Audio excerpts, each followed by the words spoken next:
एक Chinese businessman ने यह तस्वीर सोशल मीडिया पर शेयर की और दुनिया को यह सबक दिया कि बच्चों की खुशी दरअसल दुनिया की सबसे कीमती चीज होती है। कोई दुनिया की दौलत इसका मुकाबला नहीं कर सकती, कई मिलियन डॉलर की लैम्बोर्गिनी भी नहीं। सो उसने जी भर के इन बच्चों को कार पर उछलने कूदने का मौका दिया और दुनिया को क्या खूबसूरत पैगाम दिया जो हम सब के लिए सबक है। और हाँ, ये बच्चे उसके नहीं हैं और ना ही ये कार। वो चूना लगा दिया। हम में से ज्यादातर लोगों को ऐसा लगता है कि शायद परिंदे आसमान में सिर्फ इसीलिए उड़ सकते हैं क्योंकि इनके बड़े बड़े पर और बैलेंस के लिए दुम मौजूद है। लेकिन क्या अगर ये दोनों चीजें इंसान के पास मौजूद होती तो क्या वो इतनी ऊंचाई पर उड़ पाता? मेरा मतलब कि अक्सर लोगों को थोड़ी सी ऊंचाई पर जाकर ही खौफ आने लगता है, तो क्या इस कदर ऊंचाई पर के बादल आपको अपने आसपास महसूस हो, कोई इंसान इस कदर ऊंचाई को बर्दाश्त कर सकता है? यकीनन नहीं कर सकता। लेकिन फिर सवाल ये है कि परिंदे ऐसा कैसे कर लेते हैं? क्योंकि हम खुद देखते हैं कि ये परिंदे कई कई हफ्तों तक और कई कई महीनों तक आसमान में उड़ते ही रहते हैं। दरअसल परिंदों को खास तौर पर ऊंचाई पर उड़ने के लिए डिजाइन किया गया है क्योंकि इनके फेफड़े इंसानों के फेफड़ों के मुकाबले में बहुत ज्यादा काम करते हैं। क्योंकि परिंदों में मौजूद हीमोग्लोबिन की तादाद ज्यादा होती है, इनके फेफड़ों के अंदर एफिनिटी की ऑक्सीजन के लिए लगाओ या ज्यादा कैपिलरीज यानी खून की छोटी छोटी नालियां जो कि ऑक्सीजन को पहुंचाने के लिए काम करती हैं, बहुत ज्यादा तादाद के अंदर होती हैं। और बिल्कुल यही वजह है कि ज्यादा ऊंचाई पर भी इनको घबराहट फील नहीं होती। वो अपने जिस्म की और हवा के अंदर मौजूद गैसेस के दबाव को आसानी से एडजस्ट कर लेते हैं। लिहाजा इंसान हवा के अंदर सिर्फ इतना ही उड़ सकते हैं जितना आजकल सऊदी अरेबिया के अंदर फूड डिलीवरी के लिए ये फ्लाइंग डिलीवरी बॉयज।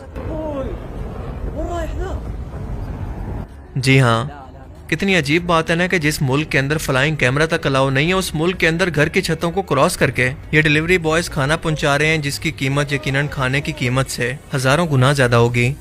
लेकिन पूरी दुनिया की टेक्नोलॉजी मिलकर भी हमारे फ्लाइंग सूट की टेक्नोलॉजी का मुकाबला नहीं कर सकती, जो कि हमारे फ्लाईओवर के नीचे और मज़ारों पर मौजूद चर्सियों के पास है, जो सिर्फ और सिर्फ एक कश के अंदर कई कई 100 किलोमीटर तक उड़ लेते हैं और इनको रीफिलिंग की भी जरूरत नहीं होती। दुनिया को इस मामले में हमसे सीखना चाहिए।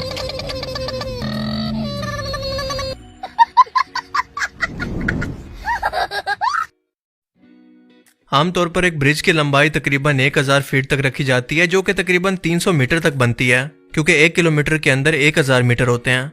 लेकिन क्या आप जानते हैं कि दुनिया का सबसे लंबा ब्रिज कहाँ पर मौजूद है और ये कैसा दिखता है? ये दरअसल इतना लंबा है जितना कोई एक्सप्रेस वे या हाईवे का रोड होता है और यह मौजूद है चाइना में, जो कि चाइना के शहर हांगकांग को मकाऊ और सोहाई शहर से जोड़ता है। क्योंकि ये सिर्फ 1-2 किलोमीटर नहीं बल्कि पूरे 55 किलोमीटर लंबा है।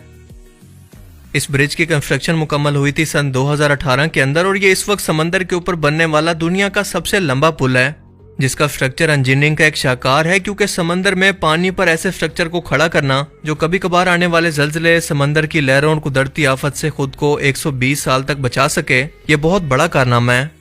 क्योंकि समंदर पर पुल बनाने के अंदर एक मसला तो हमेशा से रहता ही है कि इसके सतूनों की बुनियाद पर खुश्की नहीं होती, बल्कि ये खुश्क जमीन पानी के बहुत नीचे होती है, जिसके लिए मजबूत बुनियाद इंतहाई जरूरी है, वरना पूरा का पूरा स्ट्रक्चर एक छोटी सी कमजोरी की वजह से गिर सकता है।